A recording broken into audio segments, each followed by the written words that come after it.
Assalamualaikum warahmatullahi wabarakatuh. Halo semuanya teman-teman, selamat siang, selamat datang kembali di channel kesayangan kita, channel Ilo Entry, dan masih bersama saya Ilo dimanapun teman-teman berada. Semoga teman-teman selalu dalam keadaan sehat walafiat tanpa kekurangan satu apapun, amin amin ya robbal alamin. Dan pada kesempatan yang baik ini saya akan membawakan satu kisah dari Via Cornelia. Wow, kisah Via kali ini bercerita tentang pesugihan ya teman-teman ya, dari sebuah desa yang ada di kota Jember, Jawa Timur, yaitu Desa Mojosari. Di Desa Mojosari ini terkenal akan semangkanya ya teman-teman ya. Dan bicara tentang pesugihan, pesugihan kali ini adalah pesugihan Ratu Pantai Selatan. Waduh, penguasa Pantai Selatan. Tapi terjadi beberapa ini ya teman-teman ya, ada beberapa opini yang mengatakan bahwasanya itu bukan Nyi Roro Kidul. Jadi atau itu bukan Ratu Pantai Selatan. Jadi pesugihan yang ada di sana itu belum tentu berasal dari Nyai Roro Kidul ataupun Ratu Pantai Selatan. Jadi mungkin itu ada campur tangan makhluk-makhluk gaib lainnya mungkin yang mengatasnamakan atau anak punya atau bagaimana lah ya. Intinya banyak opini-opini yang begitu. Tapi intinya untuk percaya atau tidak kami kembalikan lagi kepada teman-teman semua ya. Oke, untuk lebih lengkapnya kita langsung aja masuk ke ceritanya. Tapi sebelumnya buat teman-teman yang mungkin belum subscribe channel Ilo Entry, bisa diklik dulu tombol subscribe. Jangan lupa lonceng notifikasinya juga dinyalakan agar teman-teman selalu mendapatkan notifikasi dari konten-konten yang akan kami upload selanjutnya. Dan untuk channel Ilo Entry kami upload setiap hari teman-teman ya, setiap siang jam 12 siang waktu Indonesia bagian Barat. Oke, kita langsung aja dari halaman belakang rumah Bang Ilo, kita menuju ke Jawa Timur.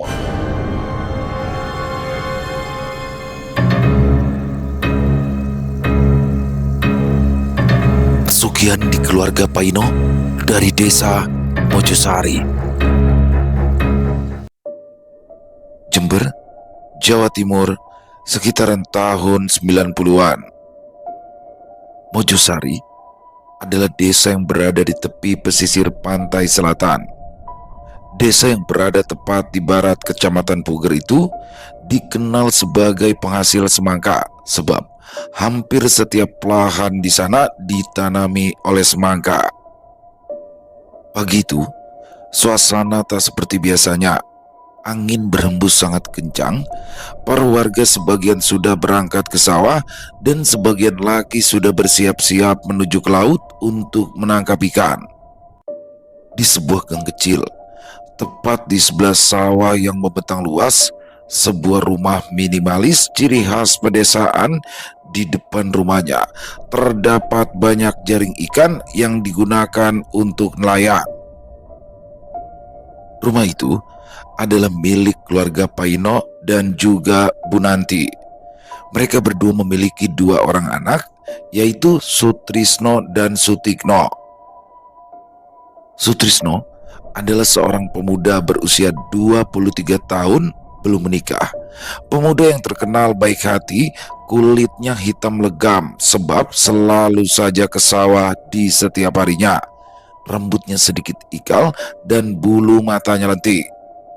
Pagi itu, dari arah rumah itu terdengar suara tangisan dari Bu Nanti dan Paino, kedua orang tua Sutrisno. Sementara itu, dari arah masjid suara toa berbunyi. Semua warga yang hendak beraktivitas sontak saja berhenti, menajamkan pendengaran, memastikan itu informasi apa. Inna lillahi wa inna ilaihi raji'un. Telah meninggal dunia Sutikno bin Paino. Suara itu bergema dari arah masjid yang diucapkan 3 kali. Para warga tercengang. Mereka tak percaya dengan apa yang didengar. Pasalnya, Sutikno baru beberapa minggu yang lalu keluar dari penjara dan semalam dia masih baik-baik saja. Berita itu sangat mengejutkan. Semua orang yang hendak bekerja sontak mengurungkan niatnya dan berangkat ke rumah Sutikno. Di rumah minimalis itu, Bu Nanti menangis sambil memeluk putra sulungnya. Dia sudah bertahun-tahun berpisah dengan anaknya karena ketahuan mencuri saat kala main judi. Akan tetapi, pil pahit kembali ia telan. Anaknya kini sudah terbujur kaku. Tikno, bangun Le, bangun. Kenapa kamu tinggalkan ibu? Wanita itu menangis histeris. Sementara itu, Paino hanya duduk sambil memeluk lutut. Wajahnya pucat dengan tubuh bergetar hebat. Pandangannya lurus ke depan.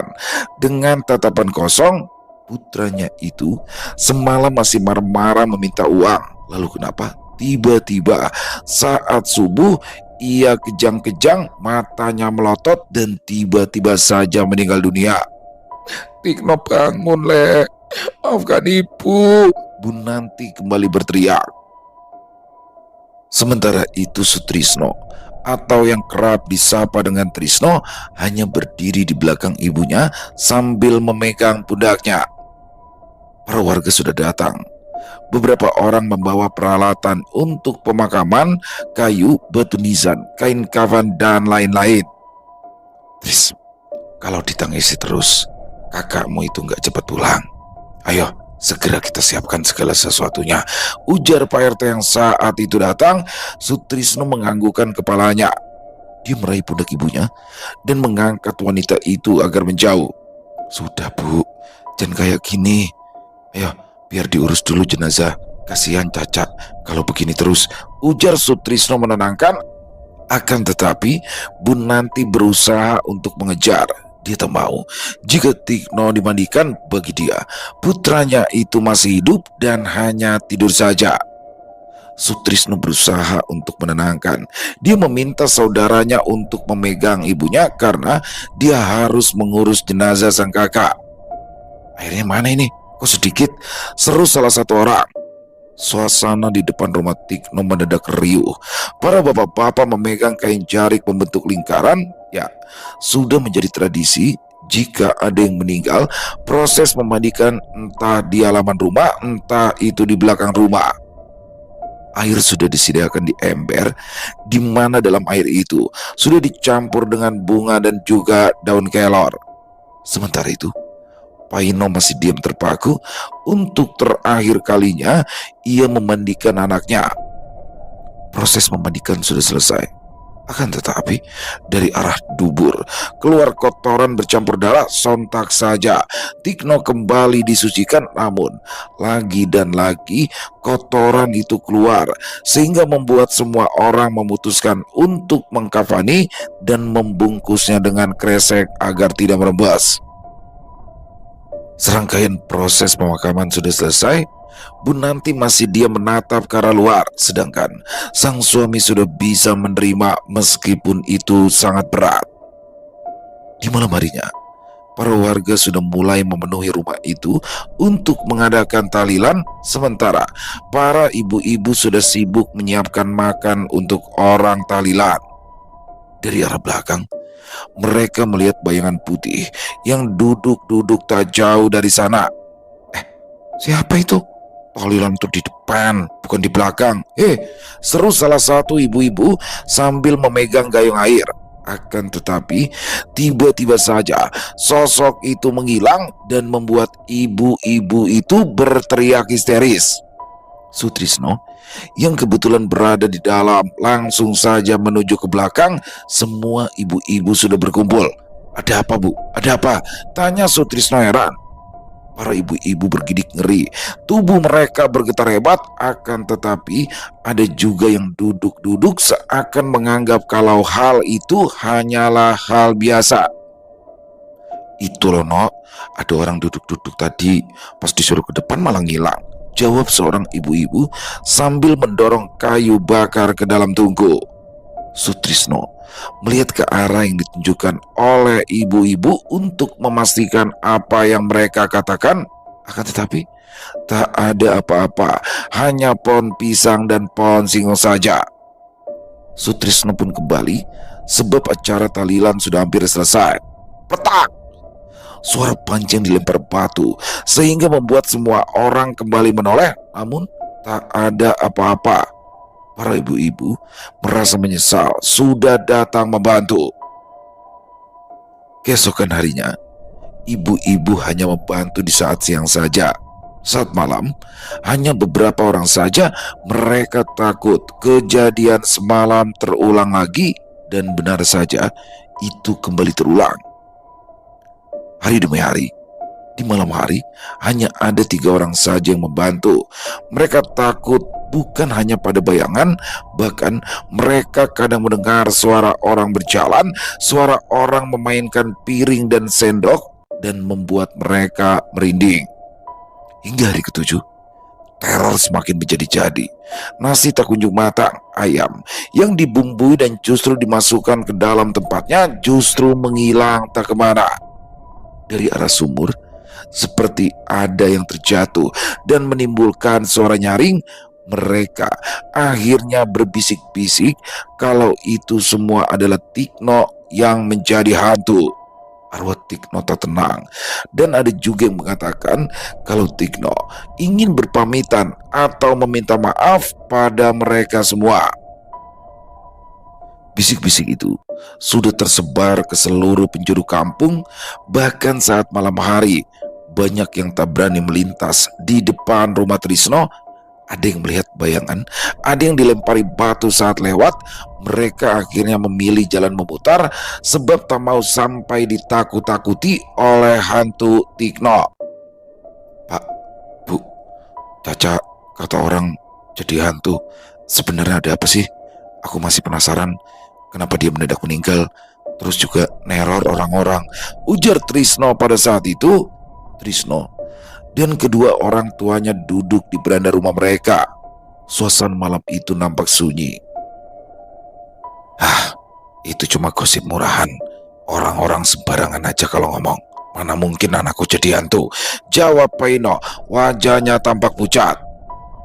Trisno hanya bisa menghembuskan nafasnya kasar. Ia kembali duduk sambil menghisap rokok. Tiba-tiba saja dari arah depan Trisno melihat ada seseorang yang berjalan mendekat. Seorang laki-laki memakai baju biru, sarung kotak-kotak merah dan peci hitam. "Assalamualaikum," seru laki-laki tersebut sambil mengetuk pintu rumah Trisno. "Waalaikumsalam, Lek. Masuk, Lek. Tumben malam-malam datang ke sini, Lek?" tanya Trisno sambil beranjak. Ternyata laki-laki itu datang untuk mengajak Trisno bekerja bangunan. Dia mendapatkan proyek dari desa sebelah. Tanpa menunggu lama, Trisno menyanggupi. Trisno merasa bersyukur. Setelah cukup lama tak dapat panggilan kerja dan hutang keluarga sudah menumpuk. Laki-laki itu akhirnya berpamitan. Trisno pun mengantarkan sampai di depan rumahnya dengan senyum yang mengembang. Setelah memastikan laki-laki itu sudah tak terlihat, Trisno kembali masuk ke dalam rumahnya. Tak lama kemudian, juragan sampan dari Puger yang terkenal datang mencari Paino. Ia mengajak Paino untuk ikut dengan dia sebab beberapa anak buahnya berhenti, katanya pergi merantau. Paino pun mengiyakan. Siapa yang tidak kenal dengan juragan Muin? Selain kaya raya, sampannya cukup banyak. Dia sering memberikan bonus, apalagi kalau anak buahnya bisa membawa pulang banyak ikan. "Alhamdulillah ya Pak, ada tawaran pekerjaan buat kita. Semoga dengan semua ini kita bisa bayar hutang," ujar Trisno, wajahnya tampak bahagia. Paino menganggukkan kepala. "Iya no, semoga saja ini awal yang baik. Bapak juga sudah capek hidup dikejar-kejar hutang," jawab Paino. Tak lama kemudian, sepasang suami istri datang ke rumah itu. Mereka membawa beras, gula, kopi, dan juga minyak. Itu adalah Haji Marwah, orang paling kaya di desa mereka. Dia meminta Bu Nanti untuk bekerja di rumah dia sebab anak buahnya juga berhenti tanpa sebab. Bu Nanti tak menolak. Mereka seperti tertimpa durian runtuh. 3 tawaran pekerjaan sekaligus di malam itu. Keesokan harinya, ketiga orang itu sudah bergegas untuk bekerja. Wajah mereka tampak bahagia dan penuh semangat. Trisno sudah dijemput oleh rekannya pagi-pagi buta. Mereka sudah berangkat menggunakan sepeda motor butut yang masih bisa melaju meskipun tak cepat. "No, kami itu udah lama gak kerja ya." "Hebat, Pak Decipto langsung aja ke kamu. Padahal kamu kan gak ada keahlian khusus buat kerja bangunan," ujar laki-laki yang membonceng Trisno itu. "Alhamdulillah, ya mungkin udah rezekiku, Cak." Ya, aku juga nggak tahu kenapa dipilih, jawab Trisno. Berusaha meredam amarahnya, jujur dia sakit hati atas perkataan barusan. Sabar no, sabar. Jangan kebawa emosi. Ingat ini masih pagi.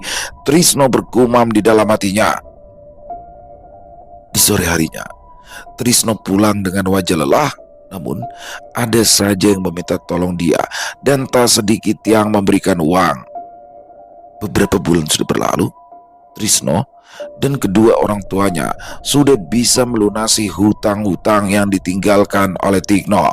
Tak hanya itu, dia juga bisa membeli sepeda motor sendiri walaupun bekas, sehingga bisa berangkat bekerja tanpa menumpang.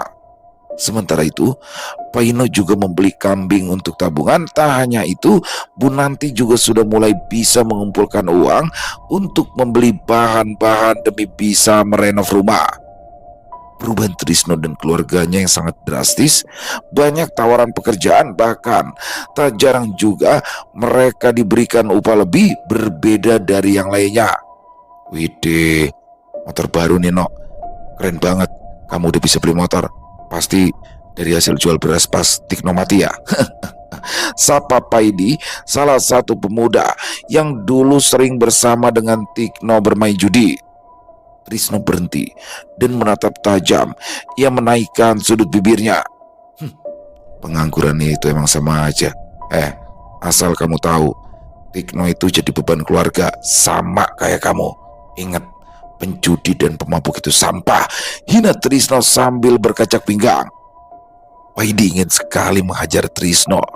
Dia sangat marah dengan ucapan yang barusan dilontarkan oleh Trisno. Kenapa? Kenapa? Gak terima kan? Mau mukul aku? Ayo, sambung Trisno lagi. Paidi yang sudah mengepalkan tangannya sontak membuang ke udara, wajahnya merah menahan amarah. Sombong banget kamu, no. Paidi sontak pergi dengan rasa kesal. Trisno menaikkan sudut bibirnya dan memilih untuk pergi. Saat ini dia sedang libur dan hendak membeli perlengkapan untuk membangun rumahnya. Ya, selama bekerja menjadi tukang bangunan, akhirnya Trisno paham apa saja barang-barang apa yang harus dipakai untuk mempercantik rumahnya. Dia membeli keramik untuk WC sebab di tempat mereka kalau buang air besar biasanya ke sungai. Beberapa bulan sudah berlalu. Rumah Trisno tak lagi kecil. Banyak warga yang takjub dengan perubahan Trisno, akan tetapi banyak juga yang tidak suka dan merasa bahwa itu semua tak masuk akal. No, kamu itu pakai tuyul ya? Kok tiba-tiba bisa aja bangun rumah, beli ini itu? Padahal kan kamu itu cuma kuli bangunan. Ibumu juga cuma tukang bersih-bersih. Bapakmu nelayan biasa, tegur salah satu warga saat mereka duduk di warung kopi. Sutrisno hanya bisa menggelengkan kepalanya. Ia cepat-cepat menyeruput kopi. Benar saja kata ibunya, kalau bergaul dengan orang-orang pasti akan ada saja yang berkata seperti itu, sebab tak sedikit orang yang membenci. Bu, berapa semuanya? Trisno merogoh sakunya. Bapak-bapak yang menegur tadi menoleh ke arah Trisno sambil tertawa kencang. Nah, betul kan? Kalau enggak, pasti dia enggak akan tersinggung terus pulang. Sutrisno hanya bisa menghirup udara dan mengembuskan secara perlahan. Dia menoleh ke arah laki-laki itu sambil tersenyum sinis. Kalau ngomong itu hati-hati Pak. Ya kalau Bapak mau kaya, setidaknya Bapak kerja, bukan nganggur ngopi-ngopi malah jadi beban keluarga. Ucapan itu bagaikan belati dan membuat laki-laki itu tersinggung. Laki-laki itu bangkit dan hendak menghajar Sutrisno, akan tetapi Sutrisno hanya menyunggingkan senyumnya. Negara hukum ini Pak, berani pukul aku? Ya siap-siap masuk penjara, ancam Sutrisno, sehingga membuat laki-laki itu terdiam dan kembali duduk. Setelah selesai membayar, Trisno langsung saja pergi. Niat hati ingin menyegarkan pikiran, tapi yang ada justru gunjingan para tetangga yang malas bekerja. Trisno baru saja sampai di depan rumahnya. Ia duduk dengan wajah kesal. Sang ibu yang baru saja pulang sontak saja menghampiri. Kenapa? Kok mukanya ditekuk gitu, no? Kamu nggak kerja hari ini? Tanya Bu Nanti, lalu kemudian duduk di sebelah Trisno. Libur Bu, kan aku dijanji mau beli ini Bu sama bapak motor. Sebentar lagi diantar. Kalau aku nggak ada kan siapa yang mau urus? Jawab Trisno seraya menoleh ke arah sang ibu. Belum sempat Bu Nanti menjawab, Trisno sudah berdiri dan masuk ke dalam rumah. Tak lama kemudian, ia membawa air dingin yang ditempati di botol kaca. Kala itu, belum banyak tetangga yang memiliki kulkas, hanya orang-orang yang mampu saja. Namun, Trisno sudah mampu membelinya. Tak lama kemudian, satu unit motor hitam keluaran terbaru turun dari mobil pick-up. Para tetangga ternyata sudah mengejar dari jalan utama.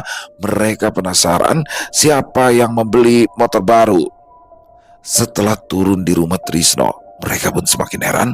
Ya, pekerjaan keluarga Trisno hanya seperti itu. Kenapa mereka bisa membeli barang-barang mewah?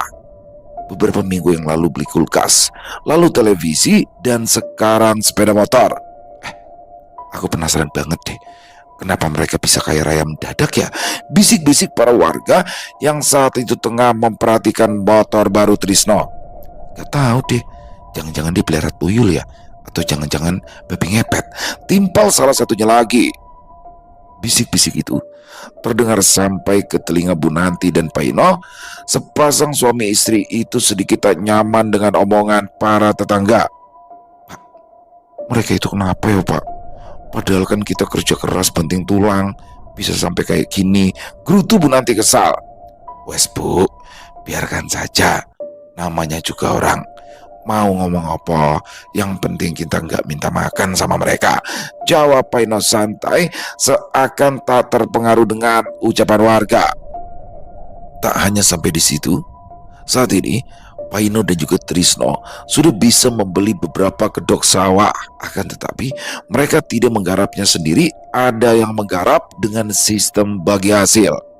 Bahkan setiap ada sumbangan baik itu di RT ataupun di musola, mereka sekeluarga paling banyak menyumbang, dan itu semua semakin membuat para tetangga iri. Malam itu, udara di desa Mojosari terasa dingin. Langit mendung hitam pekat, angin berhembus dari arah pesisir pantai, membawa udara dingin yang menyengat. Saat itu, Trisno tengah duduk santai di depan rumah. Sambil duduk, minum kopi, merokok, dan mendengarkan radio. Tembang-tembang Jawa dan lagu dangdut mengalun indah. Dia hampir saja terlelap sambil duduk, namun tiba-tiba ia terbangun dan terkejut. Kok kayaknya tadi ada yang menjalar di kakiku ya? Tanya Trisno pada dirinya sendiri. Sutrisno mengedarkan pandangannya ke kiri dan ke kanan, akan tetapi tak ada apa-apa, hanya sepi dan gelap saja. Dia menoleh ke arah ruang tamu. Di sana sepi, ibunya sudah tidur kelelahan, sementara bapaknya belum pulang ke rumah dari acara tahlilan warga. Malam itu, tepat tanggal 1 bulan Suro, malam Jumat Kliwon. Seperti biasa, para warga di desa akan mengadakan syukuran dan juga mempersiapkan petik laut, persembahan untuk sang penguasa pantai selatan. Biasanya akan ada sesajen lengkap, kepala kambing, buah-buahan, dan juga akan diiringi oleh para gadis-gadis yang didandani seperti dayang-dayang. Mereka akan dimuat oleh dokar dan sesajen itu akan dilepas di tengah laut. Tanggal 1 bulan Suro juga dipercaya oleh rakyat di sana untuk tradisi ngungkal gaman.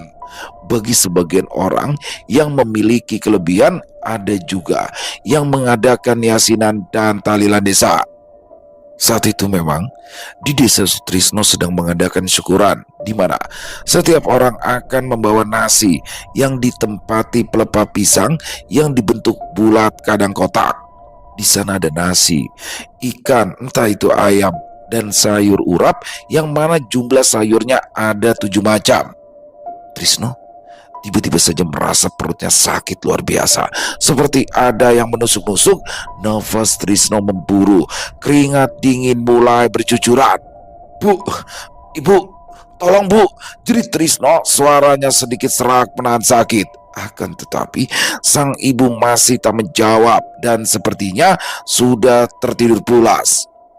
Sutrisno yang semula terduduk kini hendak bangun menghampiri ibunya di kamar, namun sakitnya semakin terasa. Ia tak kuat. Dengan sisa tenaga dia mengesot masuk ke dalam rumahnya. Bu, Bu, Trisno sakit Bu, rang Trisno. Wajahnya tampak pucat pasi. Trisno bersendawa. Aneh, bau sendawanya justru seperti bangkai kucing yang sudah busuk. Trisno heran, kenapa bisa bau seperti itu?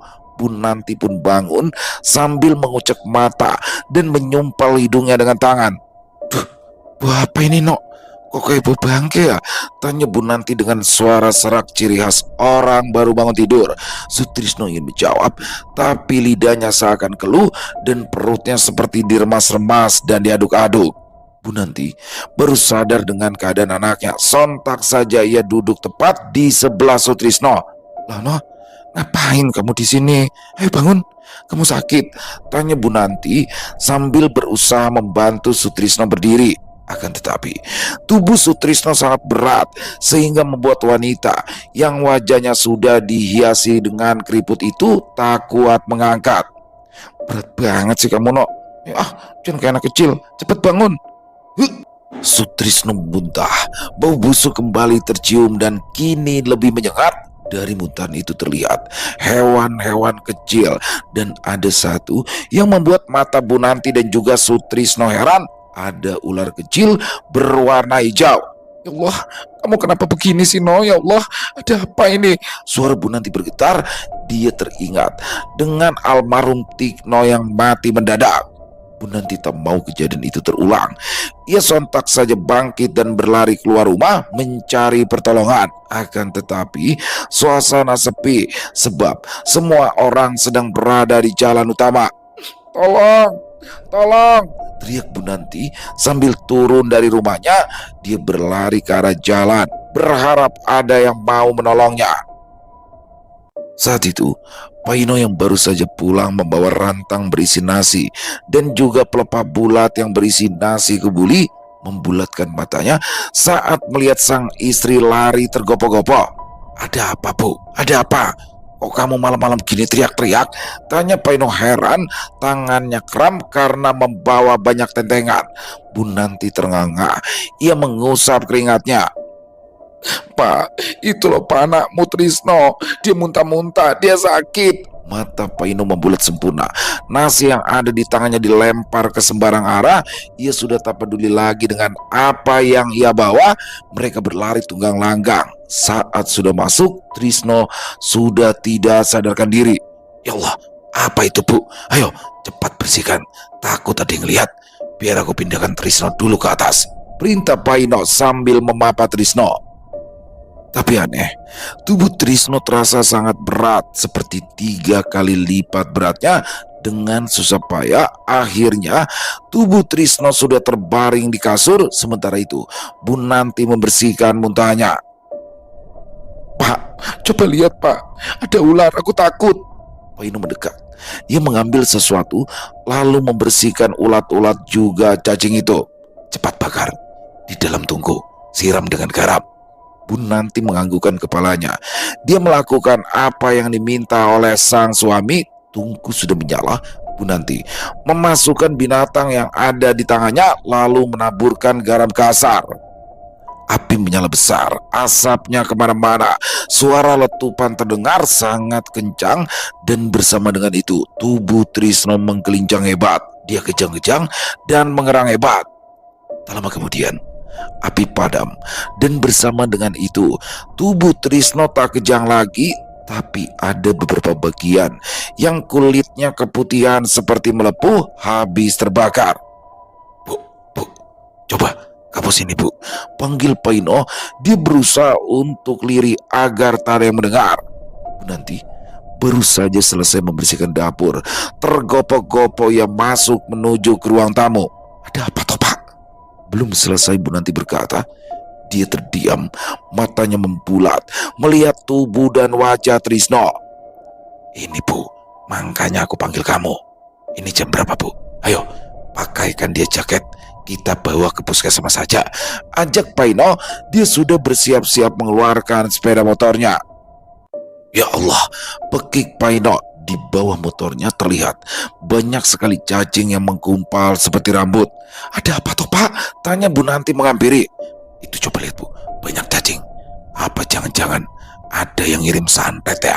Tanya Paino, sebab sejak tadi di Thailand juga banyak yang membicarakan keluarga mereka.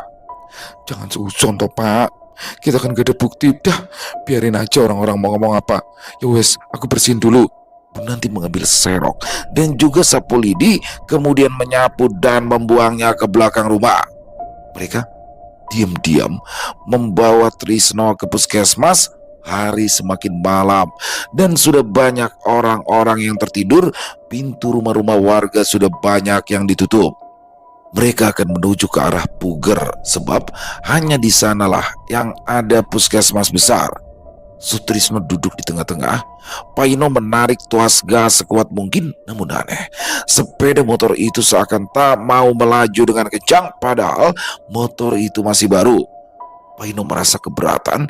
Ia mengusap keningnya yang dipenuhi oleh peluk. Pak, cepetan dong Pak, ini kasihan Trisno, ujar Bu Nanti saat ia menyadari motor itu melaju sangat pelan. Sabar dong Bu, ini aku udah tarik gas kencang-kencang ini. Tapi kembo, wah bote ora umum, jawab Paino. Udara semakin dingin. Jarak yang seharusnya ditempuh beberapa menit saja itu menjadi sangat panjang. Motor baru itu berderit seperti keberatan beban. Beberapa saat kemudian, dengan peluh bercucuran, akhirnya mereka sampai di puskesmas yang berdempetan dengan sekolah SMP itu. Bu Nanti berusaha memanggil petugas dan meminta tolong untuk membantu memapa tubuh Trisno. Pasien ini kenapa Bu? Tanya salah satu perawat yang membantu. Gak tahu, tadi sehat-sehat aja, kok tiba-tiba kayak gini, jawab Bu Nanti apa adanya. Dan kini Sutrisno sudah dibaringkan di IGD. Beberapa perawat dan satu dokter jaga langsung menangani. Mereka semua merasa heran dengan kondisi Sutrisno. Dok, ini kayak habis kesiram air panas ya? Tapi kok ini perutnya besar begini? Tanya salah satu perawat sambil mengecek kulit Sutrisno. Dokter itu menganggukkan kepalanya. Setelah memeriksa dengan detail, ia menggelengkan kepalanya. Perawat memanggil Paino dan Bu Nanti agar masuk ke dalam IGD. Keluarga Sutrisno ya? Tanya dokter yang dijawab anggukan kepala oleh Paino dan juga Bu Nanti. Dokter itu menghela nafas panjang. Jadi begini Pak, Bu, apa pasien ini habis terkena air panas atau minyak panas? Karena ini ada luka bakar dan kami sudah tangani untuk yang ini, jelas dokter tersebut. Paino dan Bu Nanti menggelengkan kepalanya. Enggak dok, tadi itu dia habis muntah, tiba-tiba aja kayak gitu. Jadi gimana ya dok? Bisa tolong bantu anak saya kan dok? Tolong selamatkan dia. Kami sudah pernah kehilangan satu anak. Suara Bu Nanti bergetar hebat. Dia trauma kehilangan dan masih belum sepenuhnya sembuh. Kok aneh yuk? Jadi begini saja Pak, Bu. Karena di sini alat-alatnya kurang memadai, maka pasien akan saya rujuk ke rumah sakit yang ada di daerah Balung ya. Mungkin di sana bisa dicek secara lanjut. Kami tidak bisa kasih obat yang asal-asalan aja, nanti malah fatal akibatnya. Jelas dokter itu lagi. Apapun itu, yang penting anak saya selamat dok, jawab Bu Nanti mantap. Dokter pun memberikan surat rujukan. Dan saat itu juga Sutrisno dibawa oleh mobil ambulans ke rumah sakit daerah yang jaraknya cukup jauh. Suara sirine memecah jalanan yang sepi. Paino terpaksa menitipkan motornya di puskesmas. Dia ikut masuk ke dalam ambulans karena akan sangat berbahaya jika ia mengemudikan motor, apalagi jalan dari Puger sampai ke Balung yang terkenal dengan rawan begal. Setelah menempuh perjalanan sekitar 20 menit, kini ambulan itu sudah sampai di rumah sakit daerah. Beberapa perawat keluar sambil membawa brangkar dan meletakkan tubuh Sutrisno. Sakit, Tiba-tiba saja Sutrisno berteriak kencang dan menggeliat seperti cacing kepanasan. Sontak saja membuat perawat yang mendorong Brangkar itu tersentak kaget. Beberapa perawat lainnya ikutan datang membantu memegangi tangan Sutrisno. Sementara itu dokter mendekat dan bau busuk kembali tercium. Cepat suntik obat penenang dulu, pinta dokter itu. Wajahnya terlihat tegang. Perawat pun datang dan menyuntikkan obat penenang sesuai dengan instruksi dokter. Beberapa menit kemudian, tubuh Sutrisno melemah dan ia tertidur pulas.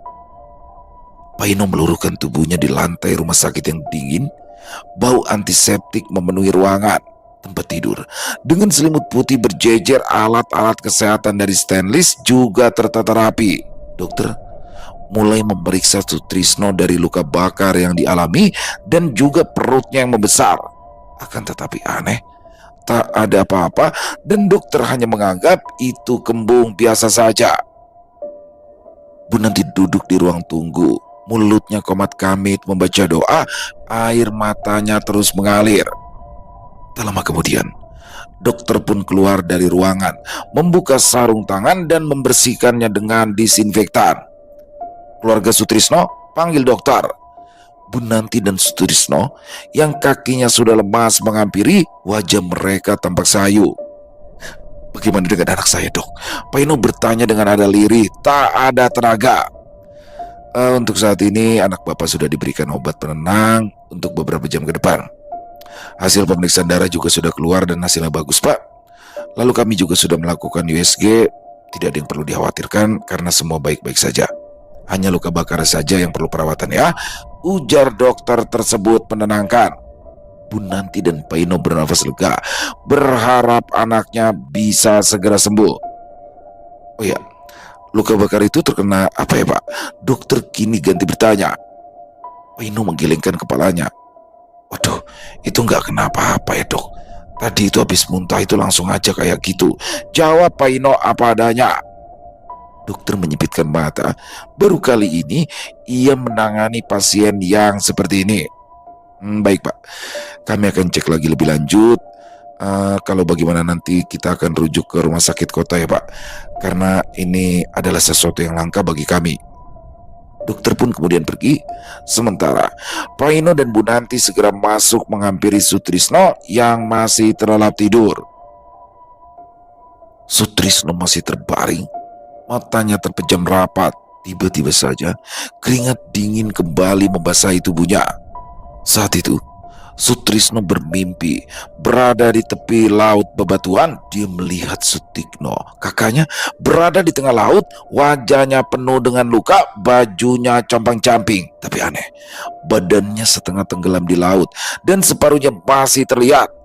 Tikno, Tikno, kamu ngapain di sana? Jerit Sutrisno. Akan tetapi Tikno tak menjawab. Semakin lama tubuh Tikno semakin tenggelam dan kini hanya tinggal kepala dan tangan saja. Tikno, jangan pergi, Tik, jerit Sutrisno berusaha untuk menghampiri.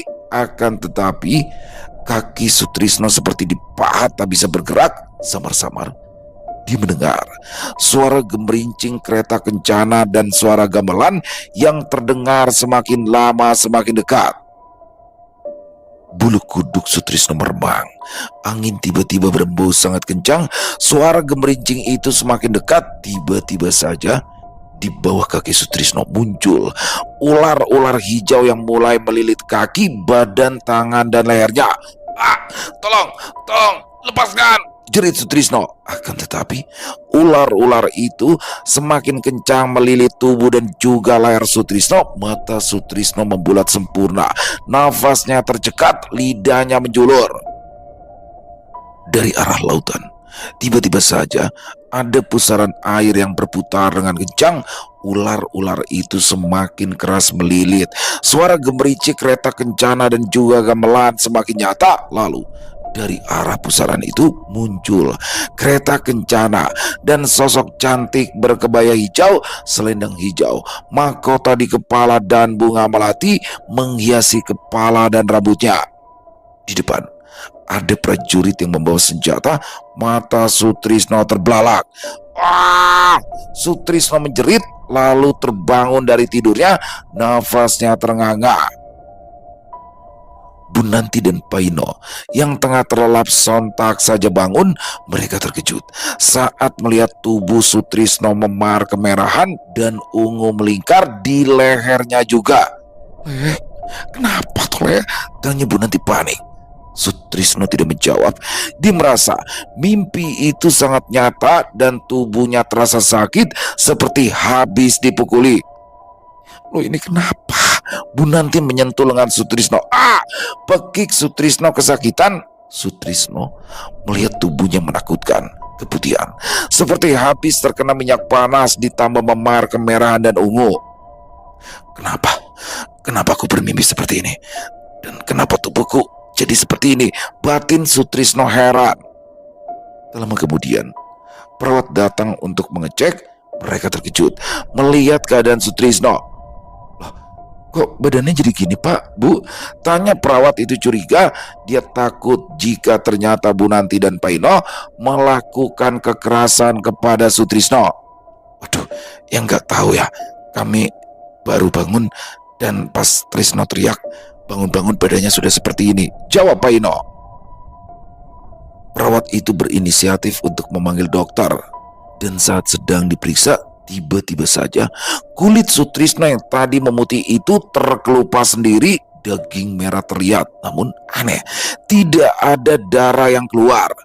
Dokter terperanjat kaget melihat apa yang terjadi di depan matanya. Ya Allah, kok kayak gini ya, Pak, Bu? Ini penyakit langka dan kami sepertinya tidak sanggup. Kami akan rujuk ke rumah sakit di kota ya, ujar dokter menahan mual.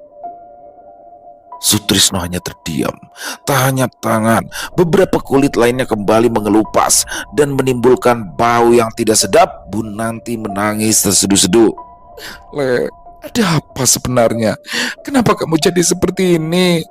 Apa kamu pernah salah ngomong sama orang, Le? Tanya Bunanti. Sebab banyak rekan kerja Sutrisno, orang puger dan juga pendidik kedua desa yang sangat terkenal dengan ilmu hitam termasuk santetnya.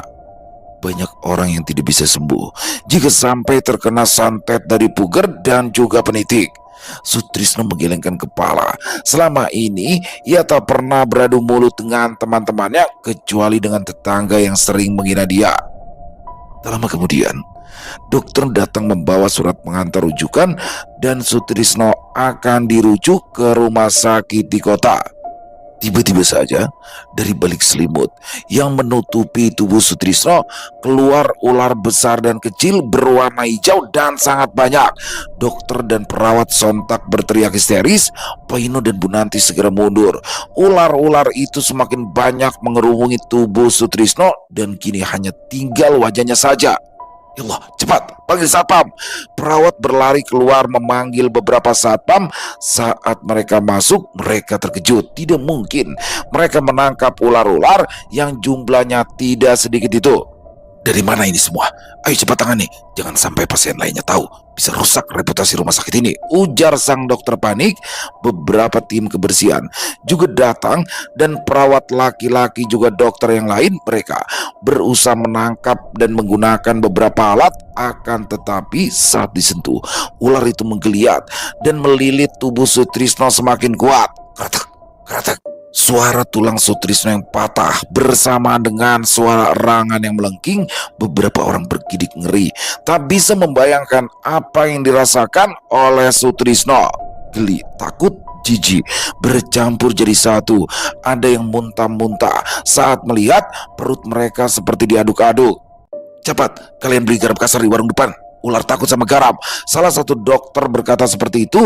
Petugas kebersihan langsung berlari keluar membeli garam. Sementara itu, tubuh Sutrisno sudah berbunyi dan seperti beberapa tulangnya patah akibat lilitan itu. Tubuh Bunanti sudah lemas, dilimbung di atas lantai keramik yang dingin. Ya Allah, dosa apa aku? Kutukan apa lagi ini, Trisno? Kenapa semua jadi begini, Le? Teriak Bunanti sambil memukuli dadanya yang terasa sesak. Pak Ino menghampiri dan memeluk istrinya. Bu, sudah bu, malu bu, malu kalau kita juga begini bu, bisik Pak Ino. Bu Nanti memukul lengan suaminya. Aku kasihan sama anak kita. Kenapa harus anak kita, Pak? Aku sudah kehilangan Tino. Lalu kenapa sekarang Trisno juga seperti ini? Tak lama kemudian, petugas kebersihan pun datang dan membawa beberapa bungkus garam kasar. Dia menyerahkan ke beberapa petugas kebersihan lainnya tanpa menunggu lama. Mereka langsung saja menebarkan garam-garam itu kepada ular-ular yang melilit tubuh Sutrisno. Ular-ular itu langsung menggeliat dan aneh, langsung menghilang tanpa jejak. Beberapa petugas kebersihan, satpam, dokter, dan perawat terperangah dengan apa yang mereka saksikan. Loh, kok aneh deh, langsung hilang, ujar salah satu perawat. Tubuh Sutrisno seketika menghitam. Kulitnya sudah terkelupas semuanya dan mengeluarkan cairan putih. Mata Sutrisno membulat sempurna melihat ke arah pojokan ruang IGD. Dari sana dia melihat sosok wanita berkebaya hijau menggunakan mahkota dan rambutnya dihiasi bunga melati, juga mengenakan selendang hijau. Sosok itu tersenyum dengan mata merah menyala. Kamu sudah lupa dengan janjimu, Sutrisno? Dan sekarang kamu harus ikut denganku seperti kakakmu. Sosok itu berkata lalu menghilang. Sutrisno berteriak sangat kencang. Anggota tubuhnya sudah terasa hancur. Ah, tolong, sakit Pak, Bu, rintih Sutrisno. Dengan sisa-sisa tenaganya, Sutrisno mengatakan bahwa ia sudah melakukan perjanjian dengan penguasa pantai selatan. Dia meminta kekayaan, tapi tidak mencolok. Sutrisno sudah muak dan tak tega melihat kedua orang tuanya ditagih hutang di sana-sini akibat ulah kakaknya, Sutikno, yang gemar bermain judi. Sutrisno sengaja menumbalkan Sutikno, kakaknya, karena dia benci melihat kakaknya itu yang selalu seenaknya memeras kedua orang tuanya, bahkan kadang berani main tangan pada ibunya. Bu, Pak, maaf. Suara terakhir yang diucapkan oleh Sutrisno sebelum ia kejang dan mulutnya berbusa mengembuskan nafas terakhir. Dari tubuh Sutrisno keluar lendir kehijauan yang berbau sangat menyengat. Kulitnya yang semula terkelupas tiba-tiba saja kembali seperti semula, seperti ular yang berganti kulit. Selesai. Wow, luar biasa kisah dari Via Cornelia. Waduh, Trisno ternyata tadinya udah curiga loh saya sama Papa Ino dan juga Bu Nanti, ibunya ya udah curiga tuh. Maaf nih Papa Ino nih ya. Saya pikir ya mereka lah yang melakukan pesugihan sehingga menumbalkan anak-anaknya.